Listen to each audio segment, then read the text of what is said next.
jabuuti waa dal yar oo ku yaala geeska Afrika waana meesha uu maanta ku soo jeedo dareenka Soomaali badan oo danaynaya xogta kulanka taariikhiga ah iyo wada hadallada halkaasi maanta uga furmay madaxda ka kala socota Somaliland iyo Soomaaliya oo ay hogaaminayaan madaxweyne Muuse Biixi Cabdi iyo Maxamed Cabdilaahi Farmaajo isla maanta waxa halkaasi gaaray ra'iisul wasaaraha dalka Ethiopia Dr. Abiy Ahmed saddexda hogaamiye iyo wufuudoodaba waxa si diiran oo isku mid ah loogu soo dhaweeyay garoonka diyaaradaha ee Xumbuli waxaana halkaasi u taagnaa oo mid kastaba si gaar ah u soo dhaweeyay ra'iisul wasaaraha dalka Jabuuti Cabdulqaadir Kaamil Maxamed iyadoo markii dambena loo galbiyay dhinaca hoteelka caalamiga ah ee Kambiski intaasi kadib ayaa madaxtooyada waddanka Jabuuti waxa ka furmay shir foolka fool oo u dhaxeeya madaxweynayaasha Somaliland iyo Soomaaliya iyo wufuudooda oo markaasi ay shirka kula jireen madaxweynaha dalka Jabuuti Ismaaciil Cumar Geelle oo dalkiisu marti gelinayo wada hadallada iyo ra'iisul wasaaraha dalka Ethiopia oo wada hadalkan inuu qabsoomo ka soo dhiraandhiriyay meel durugsan kadib markii hogaamiyaashu ay si foolka fool ay soo hor fadhiisteen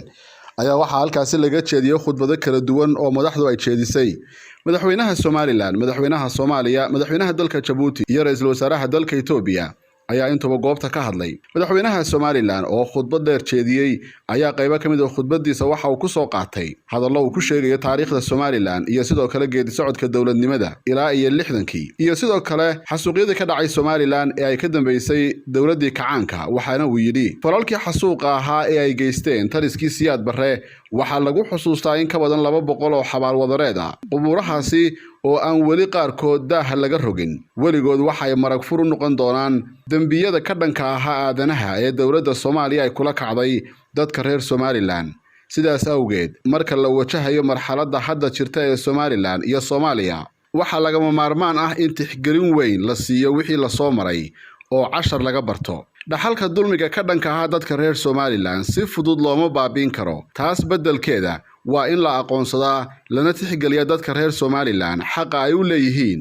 go'aansiga madax bannaanida ayaa u yiri madaxweyne Biixi oo khudbad dheer jeediyay ever since Somaliland entered hastily into a voluntary union with Somalia the Somaliland people has been at the receiving end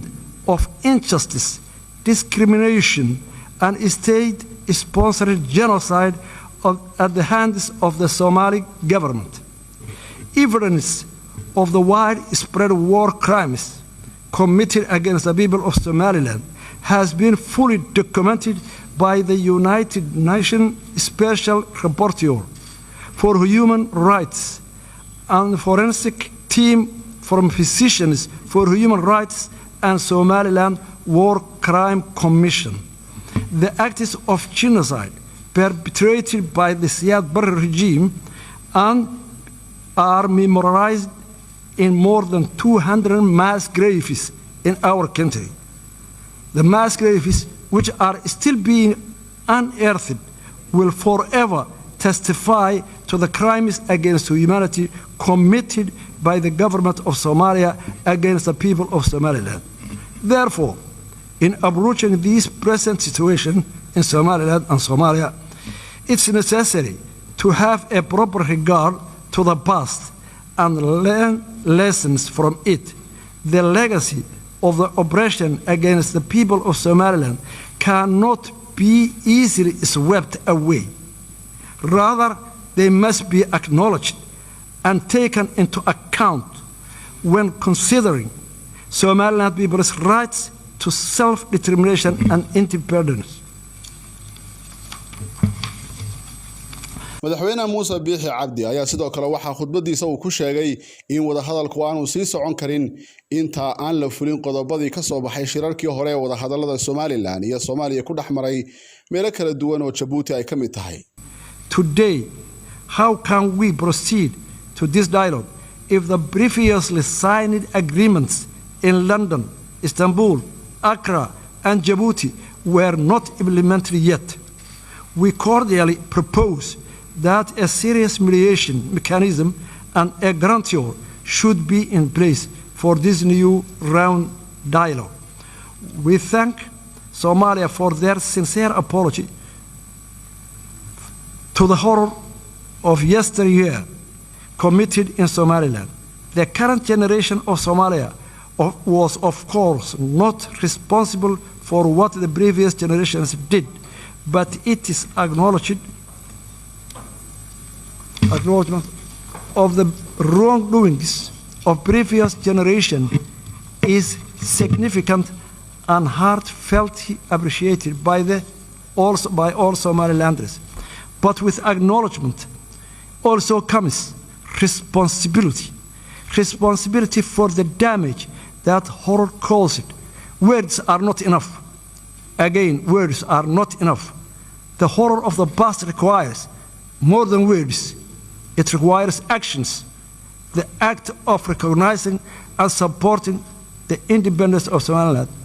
would go a long way to heal the wounds of the past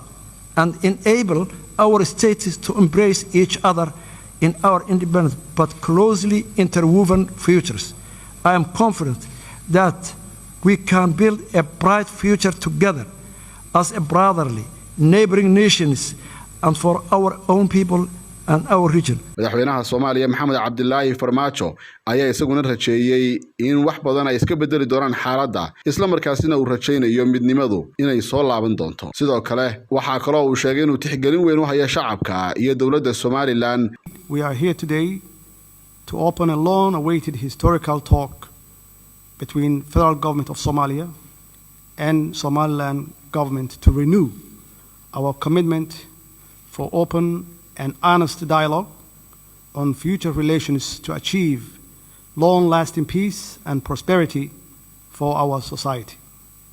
waxaa kaloo halkaasi ka hadlay madaxweynaha Jabuuti oo isaguna ammaanay kulanka maanta ay yeesheen labada dhinac oo uu ku tilmaamay mid taariikhi ah oo taariikhda meel fiican ka gali doona. Djiboutians, we also remain hopeful that our brotherly Somali peoples will find a way forward together and will always stand with you to help foster the best outcomes for everyone involved. Ra'iisul Wasaaraha dalka Ethiopia ayaa isna waxa uu tilmaamay in Soomaalidu ay haystaan dhul badan oo khayraad badan leh isla markaasina loo baahan yahay in ay heshiiyaan oo ay isu tanaasulaan. qaybta hore ee shirka ayaa ku soo dhamaatay khudbadahaasi